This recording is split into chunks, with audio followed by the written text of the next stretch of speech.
शाही जामा मस्जिद के सर्वे के दौरान भड़की हिंसा का मामला अब एक नए और गंभीर मोड़ पर पहुंच गया है। इस पूरे विवाद के केंद्र में रहे मुख्य न्यायिक मजिस्ट्रेट विभांशु सुधीर का तबादला कर दिया गया है। ये ट्रांसफर उस साहसी और विवादास्पद आदेश के ठीक 12 दिन बाद हुआ है जिसमें उन्होंने संभल के तत्कालीन क्षेत्राधिकारी अनुज चौधरी समेत कई पुलिसकर्मियों के खिलाफ हत्या के प्रयास और अन्य गंभीर धाराओं में एफआईआर दर्ज करने का निर्देश दिया था।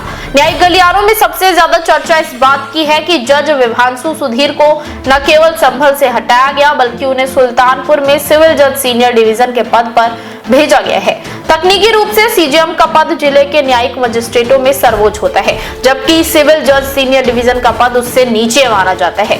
इस डिमोशन और तबादले की टाइमिंग ने कई सवाल खड़े कर दिए हैं। विपक्ष और कानूनी विशेषज्ञों का एक वर्ग इसे ईमानदार न्यायिक प्रक्रिया पर प्रशासनिक प्रहार बता रहे हैं। ये पूरा विवाद उस आदेश से जुड़ा है जिसने प्रशासन को हिलाकर रख दिया था। 9 जनवरी 2026 को सीजेएम विभांशु सुधीर ने संभल हिंसा में मारे गए युवक आलम के परिजनों की याचिका पर सुनवाई करते हुए एक अहम आदेश दिया था।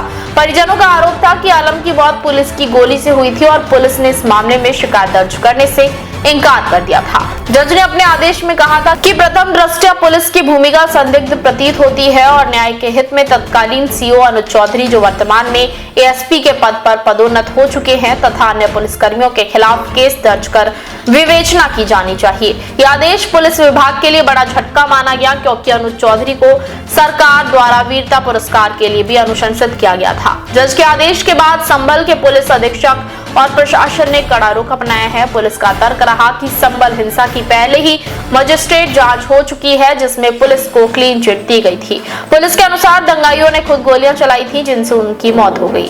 पुलिस प्रशासन ने सार्वजनिक रूप से इस आदेश को कानूनी प्रक्रिया के विरुद्ध बताते हुए इसे मानने से इनकार कर दिया और इसे ऊपरी अदालत में चुनौती देने की तैयारी शुरू कर दी थी। अब जज विभांशु सुधीर के तबादले के बाद ये सवाल उठ रहा है कि तत्कालीन सीओ अनुज चौधरी और अन्य पुलिसकर्मियों के खिलाफ एफआईआर दर्ज करने का जो आदेश दिया गया था क्या वो आदेश अब रद्द हो जाएगा। इस मामले में कानूनी स्थिति काफी दिलचस्प हो गई है।